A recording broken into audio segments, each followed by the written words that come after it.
ನಾನಿವತ್ತು ಸಿಹಿ ಗೆಣಸನ್ನ ಬಳಸಿ ಸಿಂಪಲ್ ಆದ ಮತ್ತು ರುಚಿಯಾದ ಗೆಣಸಿನ ಪಾಯಸನ ಮಾಡ್ತಾಯಿದ್ದೀನಿ.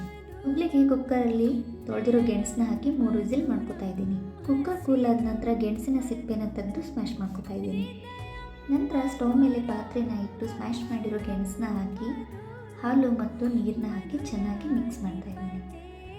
ನಂತರ ಸಕ್ಕರೆನ ಹಾಕಿ ಸಕ್ಕರೆ ಕರಗೋವರೆಗೂ ಮಿಕ್ಸ್ ಮಾಡ್ತಾ ಇದ್ದೀನಿ. 2 ರಿಂದ 3 ನಿಮಿಷ ಚೆನ್ನಾಗಿ ಕುದಿಸ್ತಾ ಇದ್ದೀನಿ. ಕುದ್ದಾದ ನಂತರ ಗ್ಯಾಸ್ ಸ್ಟವ್ನ ಆಫ್ ಮಾಡ್ತಾ ಇದ್ದೀನಿ. ಈ ಕಡೆ ಡ್ರೈ ಫ್ರೂಟ್ಸ್ನ ಹಾಕಿ ತುಪ್ಪದಲ್ಲಿ ಫ್ರೈ ಮಾಡ್ಕೊತಾ ಇದ್ದೀನಿ. ಏಲಕ್ಕಿ ಪುಡಿ ಮತ್ತು ಫ್ರೈ ಮಾಡಿರೋ ಡ್ರೈ ಫ್ರೂಟ್ಸ್ನ ಹಾಕಿ ಚೆನ್ನಾಗಿ ಮಿಕ್ಸ್ ಮಾಡಿದರೆ ಅತ್ಯಂತ ಸಿಂಪಲ್ ಆದ ಮತ್ತು ಅದ್ಭುತವಾದ ಸಿಹಿ ಗೆಣಸಿನ ಪಾಯಸ ಸಿದ್ಧ.